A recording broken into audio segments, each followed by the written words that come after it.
ધોરણ 12 science physics chapter number 9 કિરણ પ્રકાશશાસ્ત્ર અને પ્રકાશીય ઉપકરણો. બરાબર, આગલા લેક્ચરમાં આપણે લેટરલ શિફ્ટની થોડીક ચર્ચા કરેલી આકૃતિ સહિત. હવે આજે આપણે વક્રીકોણનો થોડોક અભ્યાસ કરીશું આકૃતિ દ્વારા. પ્રથમ પ્રશ્ન છે આપણો, પાણીથી ભરેલ ટાંકીના તળિયાને હવામાંથી જોતા, એટલે આ પાણીથી ભરેલ ટાંકીનું તળિયું છે એમ વિચારીશું. ટાંકી છે ના એનું તળિયું. પાણીથી ભરેલી ટાંકીના તળિયાને હવામાંથી જોતા જોવા મળતી તળિયાની સાચી ઊંડાઈ અને આભાસી ઊંડાઈ વચ્ચેનો સંબંધ. તમને લોકોને ખ્યાલ હોય તો પ્રાઇમરીમાં તમને એક પ્રશ્ન આવતો, અજાણ્યા સ્થળોએ અજાણ્યા તળાવમાં તરવા પડવું જોઈએ નહીં, તરવા માટે ઉતરવું જોઈએ નહીં. કેમ? તો આપણને એની સાચી ઊંડાઈનો ખ્યાલ હોતો નથી. હકીકતમાં જે ઊંડાઈ હોય તેના કરતાં આપણને એનું આભાસી સ્થાન થોડુંક ઉપર જણાય છે, એટલે આપણે ગફલતમાં રહી જઈએ છીએ. એટલે આપણને એવું લાગે છે કે આ બહુ ઊંડું નથી, હકીકતમાં એ ઘણું ઊંડું હોય છે. તો આપણે આજે એની જ ચર્ચા કરવી છે. પ્રશ્ન ફરી સમજી લઈશું. પાણીથી ભરેલી ટાંકીના તળિયાને હવામાંથી જોતા, અવલોકનકાર એક પરિસ્થિતિમાં અહીંયા છે અને બીજી પરિસ્થિતિમાં અવલોકનકાર અહીંયા છે. જોવા મળતી તળિયાની સાચી ઊંડાઈ અને આભાસી ઊંડાઈ વચ્ચેનો સંબંધ દર્શાવો. સાચી ઊંડાઈ અને આભાસી ઊંડાઈ. સાચી ઊંડાઈને આપણે h2 કીધી છે અને આભાસી ઊંડાઈને આપણે h1 કીધી છે. બંને વચ્ચેનો સંબંધ આપણે તારવવો છે. બે વસ્તુ સાથે આપી છે, આપણે કોઈ પણ એકને યાદ રાખી શકીએ. વિદ્યાર્થી મિત્રો, આ આપણું હવાનું માધ્યમ છે જેને આપણે કહીશું ઈટા પાતળું, અને આ આપણું પ્રવાહીનું માધ્યમ કે પછી કાચનું માધ્યમ એવું ઘટ્ટ માધ્યમ છે જેને આપણે લઈશું ઈટા ટુ ઘટ્ટ. સ્પષ્ટ છે કે ઈટા 1 લેસ ધેન ઈટા 2. તમે સૌ જાણો છો કે જ્યારે કોઈ પણ કિરણ ઘટ્ટ માધ્યમમાંથી પાતળા માધ્યમમાં જશે તે લંબથી દૂર વિચલન પામશે. બરાબર? ડાબી બાજુનું જે આકૃતિ છે એમાં અને જમણી બંનેમાં જ વસ્તુ O દર્શાવી છે, એટલે કે ઊંડાઈએ રહેલી વસ્તુનું સ્થાન, વસ્તુ છે O, જેનું સપાટીથી અંતર છે h2, એટલે સાચી ઊંડાઈ h2. એમાંથી નીકળતા કિરણો આકૃતિમાં દર્શાવ્યા પ્રમાણે ગતિ કરે છે. તમે જોઈ શકો છો અહીંયા કે ઘટ્ટથી પાતળા માધ્યમ દરમિયાન એ લંબથી દૂર જાય છે. જ્યારે એ ઘટ્ટ માધ્યમમાંથી પાતળા માધ્યમમાં જશે તો એ લંબથી દૂર જશે. લંબથી દૂર જશે. હવે એને આપણે પાછળની દિશામાં લંબાવીએ તો એ ઓડેશને મળશે. તો ઓડેશ એ વસ્તુનું આભાસી સ્થાન છે. બરાબર? એક સિમ્પલ વસ્તુ છે, ધ્યાન આપજો બધા અહીંયા, કે મારી પાસે આવી એક સપાટી છે. આ સપાટીમાં આ મારી વસ્તુ છે. હું વચ્ચોવચ મૂકવાનું પસંદ કરીશ. આ મારી વસ્તુ છે અને આ એનો લંબ છે. યાદ રાખજો, લંબ એ સંદર્ભ દર્શાવે છે. લંબ દિશામાં આપાત થયેલું કિરણ કોઈ પણ દિવસ વિચલન અનુભવી શકતું નથી. હવે એમાંથી આ વસ્તુમાંથી કિરણ નીકળે છે આ રીતે, જોજો હે, આ કિરણ નીકળ્યું એટલે આ થઈ ગયું h2. હવે આ થઈ ગયા આપાત બિંદુએ લંબ. આપણા નિયમ પ્રમાણે શું થશે? ઘટથી પાટલામાં લંબથી દૂર જશે ને, તો જો આ લંબથી દૂર ગયા, આ પણ લંબથી દૂર ગયા. હવે એની પાછળની દિશામાં લંબાવો માપપટ્ટીથી, તો તમને આ બિંદુ મળશે. તો તે O' છે. એટલે આકૃતિમાં પણ કોઈ કારીગરી નથી, આપણે સમજ્યા હોય તો આપણને ઈઝીલી આવડે એ ટાઈપનું છે. તો આ એનું વાસ્તવિક સ્થાન છે અને આ એનું આભાસી સ્થાન છે. વાસ્તવિક ઊંડાઈને આપણે h2 લીધું છે અને આભાસી ઊંડાઈને આપણે h1 લીધું છે. બીજી આકૃતિ પણ એનું સૂચન કરે છે. એ પણ વિદ્યાર્થીઓ તમને આ જ રીતના સમજાવીશ, ધ્યાન આપજો. બીજી ફિગરમાં પણ કંઈક એક ટાઈપનું છે. આ સપાટી છે, લંબ, અહીં વસ્તુઓ, ઓમાંથી કિરણ નીકળશે. આ આપાત બિંદુએ લંબ, ઘટથી પાતળું, લંબથી દૂર, પાછળ લંબાવો, ઓડેશ. બંનેમાં એક જ વસ્તુ છે, સમજૂતી એક જ છે. સમજો, આ વાસ્તવિક ઊંડાઈ અને આભાસી ઊંડાઈ. એટલે હકીકતમાં સમજો બરાબર. પાણીના તળિયે એક માછલી છે. માછલી હકીકતમાં ઊંડાઈએ છે.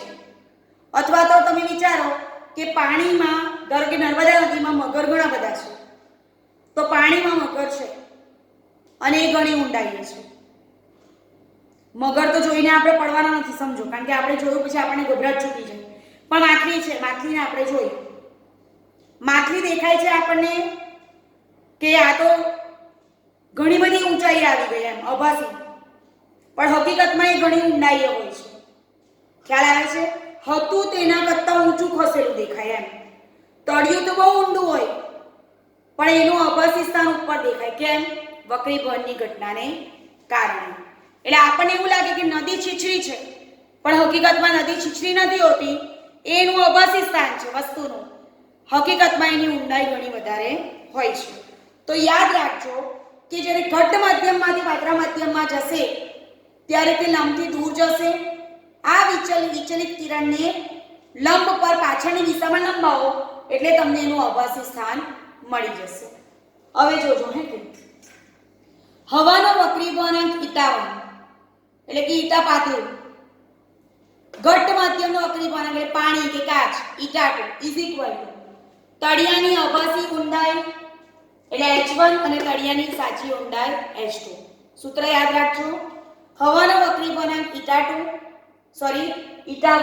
પાતળું માધ્યમ, ઘટ્ટ માધ્યમનો વક્રીભવનાંક η2 તળિયાની અભાસી ઊંડાઈ h1 અને તળિયાની સાચી ઊંડાઈ h2. હવે હવાનો વક્રીભવનાંક તો તમે જાણો જ છો કે η1 1, તો 1/η h1/h2. હવે એમાં તમારે ધારો કે અભાસી ઊંડાઈ શોધવી હોય તો તમારે h1 શોધવું છે, તો h1 આપણે લઈ શકીએ h2/η. હું બાજુમાં લખીશ કારણ કે મોટે ભાગે આપણે h1 શોધીએ છીએ. h1 h2/η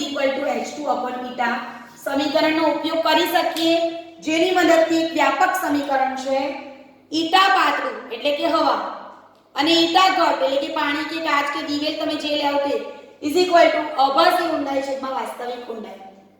ઈટા પાતળું ઈટા ઘટ અભાસી ઊંડાઈ છેદમાં વાસ્તવિક ઊંડાઈ. હવે આ પ્રકારનો એક શિફ્ટનો કિસ્સો છે, ધ્યાન આપજો. અહીંયા આ પણ એક સમજવા જેવું ઉદાહરણ છે. સૂર્યોદયના સમય કરતા સૂર્યોદય થાય ને તો ખરેખર સૂર્યોદય થાય તે પહેલા આપણને એવું લાગે કે સૂર્ય આવી ગયો છે, સૂર્યોદય થઈ ગયો છે, અને સૂર્ય આથમી ગયા પછી પણ 2 મિનિટ સુધી લગભગ આપણને દેખાયા કરે. એટલે આપણને જે એનો સીન છે, કુદરતી દ્રશ્ય છે, જોવાનું ગમ્યા કરે. સૂર્યાસ્ત અને સૂર્યોદયના જે એના કુદરતી દ્રશ્ય છે ખૂબ જ આહલાદક હોય છે, તમે સૌ જાણો છો. તો કહેવાય એમ માંગે છે કે સૂર્યોદય ખરેખર થાય તેની 2 મિનિટ પહેલા આપણને એનો નજારો જોવા મળે છે, અને આથમી જાય પછી પણ 2 મિનિટ સુધી દેખાયા કરે છે. તો શા માટે આવું થાય છે? પ્રશ્ન સમજીએ. સૂર્યોદયના સમય કરતા સૂર્ય થોડો વહેલો દેખાય છે અને સૂર્યાસ્ત પછી પણ થોડા સમય સુધી દેખાય છે. આ બાબત સમજો. હવે વિદ્યાર્થી મિત્ર, આ પૃથ્વી છે, આ ક્ષિતિજ છે.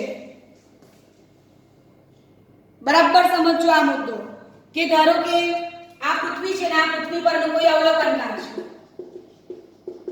ધારો કે હું જ અવલોકનકાર છું તો ક્ષિતિજ, બરાબર. તો આ પૃથ્વી પરનો કોઈ એક અવલોકનકાર, ક્ષિતિજ એટલે બરાબર સમક્ષિતિજ અંતર આપણે દર્શાવી દીધું. હવે સૂર્યની વાસ્તવિક સ્થિતિ આ છે, બરાબર. સૂર્યમાંથી નીકળતું કિરણ એ કોણ જોવાનું? અવલોકનકાર જોવાનું. તો સૂર્યમાંથી નીકળતું કિરણ એ અવલોકનકારની આંખમાં પ્રવેશે છે અને ત્યાર પછી એનું આભાસી સ્થાન દેખાય છે. આ સમજૂતી આપણે જોઈએ. અહીં આ આભાસી સ્થિતિ છે, આ વાસ્તવિક સ્થિતિ છે અને આ ક્ષિતિજ છે. ખરેખર સૂર્યોદય અને ખરેખર સૂર્યાસ્ત એટલે સૂર્ય ક્ષિતિજને ઓળંગે તે. ક્ષિતિજને આ પાર એની વાસ્તવિક સ્થિતિ છે, ક્ષિતિજની પહેલી પાર એની આભાસી સ્થિતિ છે. તો આ જે થઈ ગયું તે સૂર્યોદય ને સૂર્યાસ્ત છે. સૂર્યના પ્રકાશ કિરણો વાતાવરણમાંથી પસાર થાય ત્યારે અનિયમિત વક્રીભવન થાય છે. શબ્દ યાદ રાખજો, ઓબ્જેક્ટિવમાં કામ લાગશે. સૂર્યના પ્રકાશના કિરણો જ્યારે વાતાવરણમાંથી પસાર થાય છે ત્યારે અનિયમિત વક્રીભવનને કારણે ખરેખર આ સૂર્યોદયના સમય કરતાં સૂર્ય થોડો વહેલો દેખાય છે અને ખરેખર આ સૂર્યાસ્ત પછી પણ થોડા સમય પછી સૂર્ય દેખાયા કરે છે, આકૃતિમાં દર્શાવ્યું છે. બરાબર. હકીકતમાં જોવા જઈએ ને તો શું થાય છે, પાત્ર માધ્યમમાંથી ગતિ કરતું કરતું સૂર્યનું કિરણ અવલોકનકારની આંખમાં પ્રવેશ્યા પછીનું વક્રીભવન થાય છે. તમે એના ગતિપથને સ્પર્શક દ્રષ્ટિ તમને અવકાશી સ્થિતિનું સૂચન કરશે. હવે હવાનું શૂન્યાવકાશથી સાપેક્ષ વક્રીભવનાંક છે 1.0029. હવાનો શૂન્યાવકાશની સાપેક્ષે વક્રીભવનાંક 1.0029 છે. આ માહિતીલક્ષી બાબત છે. આને કારણે સૂર્યની દિશામાં 0.5 ડિગ્રી જેટલું અવકાશી શિફ્ટ મળે છે. આ મુદ્દો આપણે અહીં ચર્ચીશું. બરાબર છે.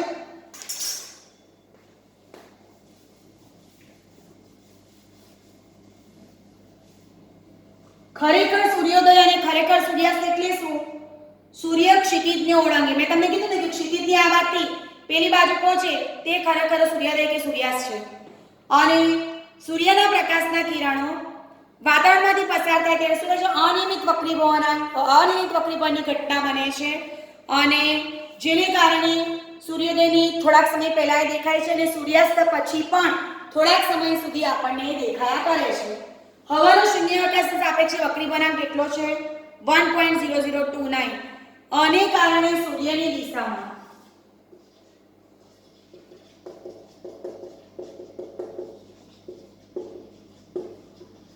0.5 ડિગ્રીની શિફ્ટ.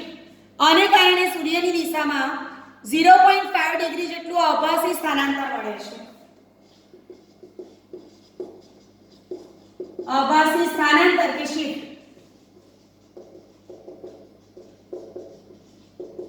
શિફ્ટ મળે છે. શિફ્ટ મળી એટલે કે ખસી જવું. બરાબર. શિફ્ટ મળે છે. સૂર્યને 180 ડિગ્રીનું સ્થાનાંતર કરતા લાગતો સમય, તમને ખબર છે કે સૂર્યને 360 નું સ્થાનાંતર કરતા લાગતો સમય એટલે 24. બરાબર ને? આપણે લઈ શકીએ 24 કલાક. તો 180 નું પરિભ્રમણ કરતા કેટલો સમય લાગે? 12 કલાક લાગે. તો સૂર્યને 180 ડિગ્રીનું ભ્રમણ કરવા લાગતો સમય 12 ગુણ્યા 12 કલાક અને પ્રત્યેકની 60 મિનિટ 60 મિનિટ. આની જગ્યામાં ઉપર લખી શકો સૂર્યને 360 ડિગ્રીનું ભ્રમણ કરવા લાગતો સમય બરાબર 24 ગુણ્યા 60 મિનિટ. આપણે કેટલું ભ્રમણ જોઈએ છે? 0.5 ડિગ્રી. આપણે વાત કરી રહ્યા ને કે સૂર્યની દિશામાં આજે અનિયમિત વક્રીભવન થાય છે એને કારણે શું થાય છે, ખરેખર ઉગે તેની થોડીક મિનિટ પહેલા દેખાઈ જાય અને આંખને પછી પણ થોડીક વાર સુધી દેખાયા કરે. તો આને કારણે શું થાય છે, સૂર્યની દિશામાં 0.5 ડિગ્રી જેટલું શિફ્ટ થાય છે. બરાબર. અને હમણાં આપણે જોઈએ કે હવાનું શૂન્યાવકાશ સાપેક્ષે વક્રીભવનાંક 1.0029 છે. સૂર્યને 180 ડિગ્રીનું ભ્રમણ કરવા લાગતો સમય 12 ગુણ્યા 60 મિનિટ. અથવા બીજું વાક્ય કયું આવી શકશે?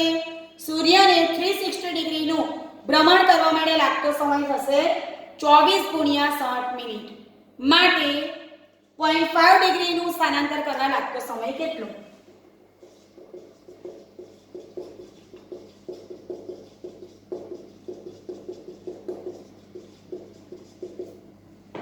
ગણતરી કરીએ. t બરાબર જો આ બંને ડિગ્રીમાં છે તો એને કન્વર્ટ કરવાની જરૂર નથી. t બરાબર 0.5 * 12 * 60 ડિવાઇડેડ બાય 180. ગણતરી કરીએ આપણે. 60 તરી 180, 3 ચોક 12, 0.5 * 4 એટલે 4/2 એટલે t બરાબર 2 મિનિટ. એટલે અહીંયા શું કહેવા માંગે છે આ રિઝલ્ટ કે ખરેખર સૂર્યોદય થાય તેની 2 મિનિટ પહેલા આપણને દેખાવા માંડે છે અને સૂર્યાસ્ત થાય પછી પણ 2 મિનિટ સુધી એ આપણને દેખાયા કરે છે. બરાબર. આમ આભાસી સૂર્યોદય અને ખરેખર સૂર્યોદય અથવા આભાસી સૂર્યાસ્ત અને ખરેખર સૂર્યાસ્ત વચ્ચેનો સમય તફાવત 2 મિનિટ જેટલો મળે છે એટલે કે વધુ લાગે છે. સૂર્યોદય અને સૂર્યાસ્ત સમયે સૂર્ય ચપટો જે દેખાય છે સૂર્ય, તેનું કારણ પણ વક્રીભવનની ઘટના જ આપણે ગણી શકીએ. બરાબર. હવે જોઈએ પૂર્ણ આંતરિક પરાવર્તનની પ્રારંભિક સમજૂતી. પૂર્ણ આંતરિક પરાવર્તન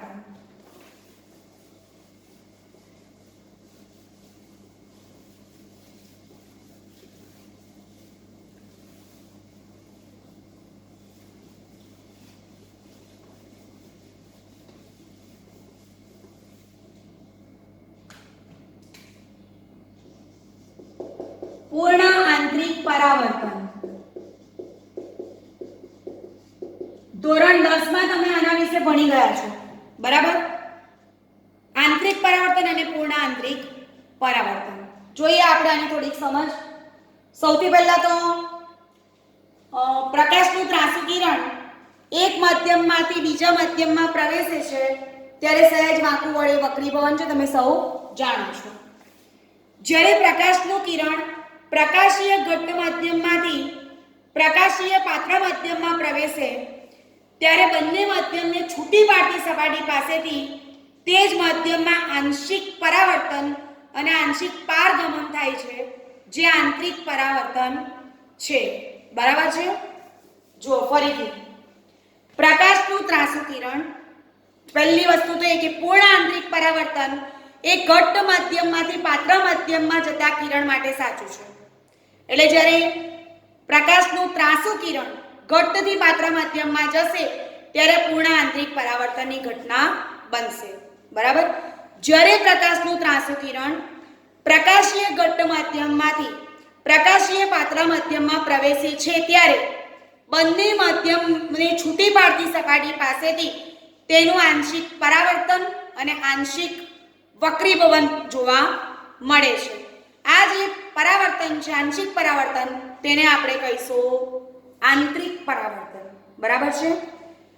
જ્યારે પ્રકાશનું કિરણ પ્રકાશીય ઘટ્ટ માધ્યમમાંથી પ્રકાશીય પાત્ર માધ્યમમાં પ્રવેશશે ત્યારે તે લંબથી દૂર વિચલન પામે છે, આપણે સૌ જાણીએ છીએ. હવે એક આકૃતિ દ્વારા આખી બાબત સમજીશું.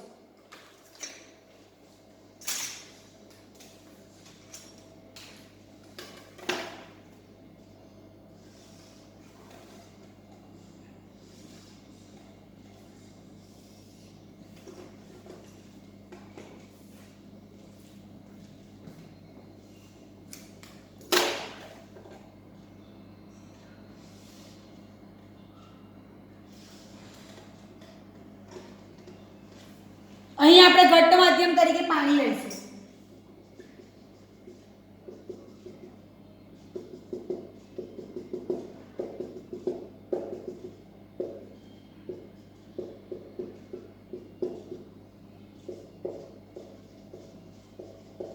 ઘટ્ટ માધ્યમ એટલે પાણી. બરાબર છે. આપણે આટલું વસ્તુ લખી દીધી છે. હવે આને પ્રથમ માધ્યમ કહે, કારણ કે આપણું કિરણ અહીંયા છે ને, એટલે આને હું ઈટા બનાવું છું.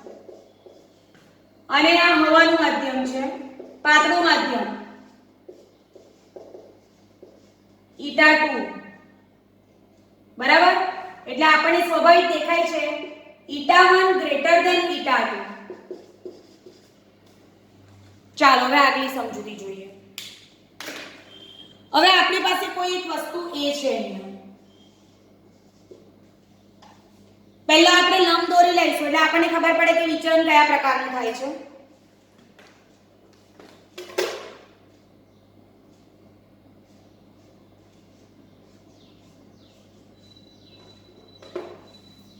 આ આપણે લંબ દોર્યો એટલે લંબ માટેની ઘટના શું બનશે કે કિરણ ધારો કે આમ ગયું ને તો તે દિશામાં પાછું ફરશે, એનું કોઈ પ્રકારનું વિચલન નહીં થશે, કારણ કે આપણે વિચલન લંબની સાપેક્ષે માપતા હોઈએ છીએ.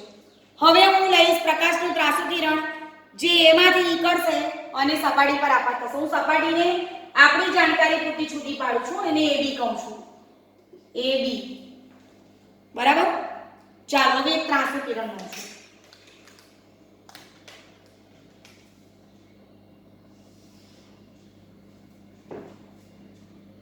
એટલે આ થઈ ગયું આપાત બિંદુ. આપણે જાણીએ છીએ કે આપાત બિંદુએ આપણે સપાટીને લંબ દોરવો પડે, તો આપાત બિંદુએ સપાટીને લંબ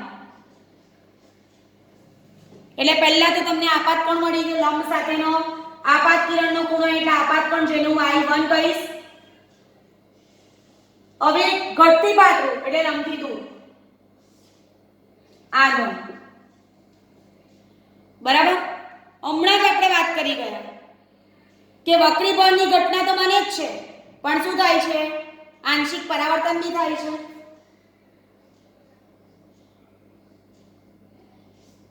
આંશિક પરાવર્તન.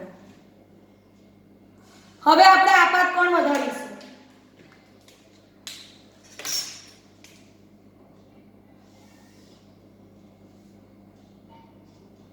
અને આપણે કહીએ O1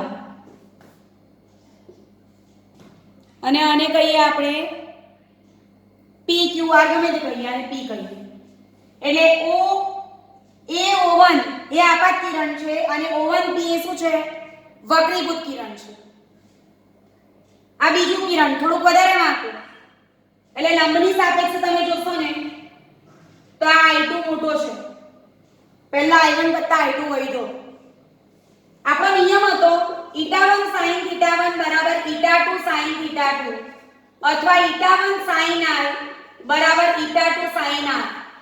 એટલે θ1 વધશે એટલે θ2 પણ વધશે, બંને સાથે વધશે.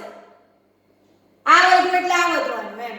આ વધ્યું ઘટતી પાછળ એટલે લંબથી દૂર જાય એટલે આ બેની કમ્પેરિઝન કરીએ તો R1 greater than I1 R2 greater than I2. એટલે આપણે આ પહેલા 40 લીધું હોય અને પછી આ 45 કરીએ તો આ એના કરતા વધારે વધે એમ કેવું છું. હવે લંબથી દૂર જશે R2 ડાયરેક્શન. હજુ હું વધારું છું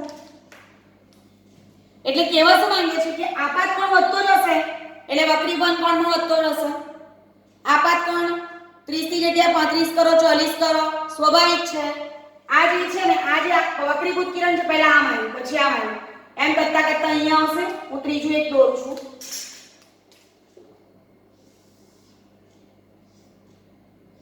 I3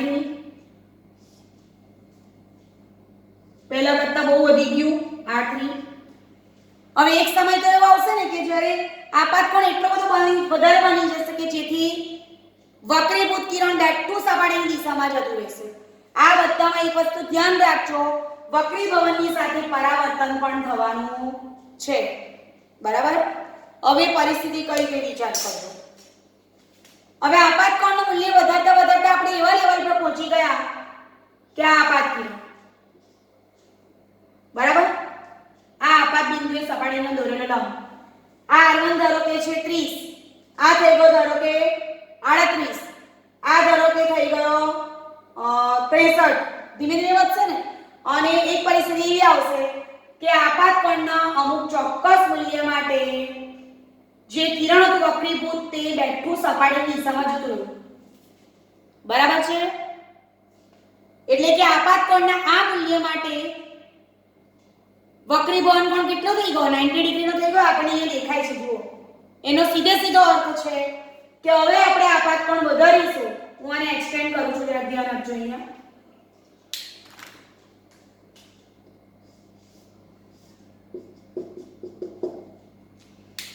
હવે આપણે આપાત કોણને વધારીશું ને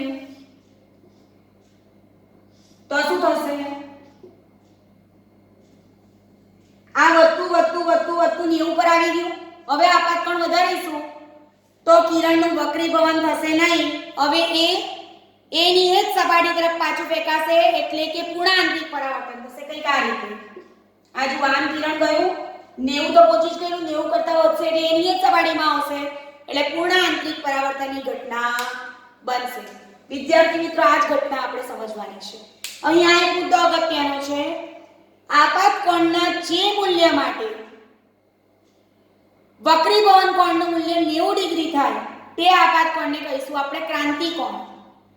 આપાત કોણનું એવું મૂલ્ય કે જેના માટે કિરણ સપાટીની દિશામાં પડી જાય વક્રીભવન કોણ 90 ડિગ્રી થઈ જાય તે આપાત કોણને આપણે કહીશું ક્રાંતિ કોણ IC. બરાબર. હવે સમજૂતી જોઈએ. બુકમાં સંજ્ઞા પદ્ધતિ થોડીક અલગ હોઈ શકે બાકી સમજૂતી આની આ છે. બરાબર. ધ્યાન રાખજો જ્યારે કોઈ પણ કિરણ લંબ રૂપે આપાત થશે તો એની તીવ્રતા મહત્તમ હશે. બરાબર.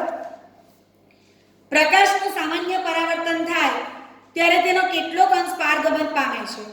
તેથી ખૂબ જ સારી લીસી સપાટી પરથી પરાવર્તિત કિરણની તીવ્રતા ઓછી હોય છે, પરંતુ પૂર્ણ આંતરિક પરાવર્તનની ઘટનામાં પ્રકાશનું પારગમન થતું ન હોવાથી પરાવર્તિત કિરણની તીવ્રતા 100% હોય છે. તમે ઇમેજિન કરો, એન્ડોસ્કોપીમાં પૂર્ણ આંતરિક પરાવર્તનની ઘટનાનો ઉપયોગ થાય છે. જો એમાં થોડે ઘણે અંશે પણ પારગમન થતું હોય તો શરીરના બીજા અંગોને નુકસાન થાય ને. એન્ડોસ્કોપી પેટ જેવા અવયવોની ખામી પારખવા માટે ઉપયોગમાં લેવાતો ટેસ્ટ છે. હવે એમાં પૂર્ણ આંતરિક પરાવર્તનનો સિદ્ધાંત વપરાય છે. એમાં જો અપૂર્ણ આંતરિક પરાવર્તનની સાથે પારગમન પણ થતું હોય તો બીજા અંગોને પણ નુકસાન થઈ જાય. એટલે એવા દ્રવ્યની પસંદગી કરવી જોઈએ કે જેમાં વારંવાર પૂર્ણ આંતરિક પરાવર્તન થાય અને બીજા છેડેથી પ્રકાશનું નિર્ગમન થાય. ધ્યાન રાખજો. ચાલો હવે આપણે ઉપયોગ કરીશું.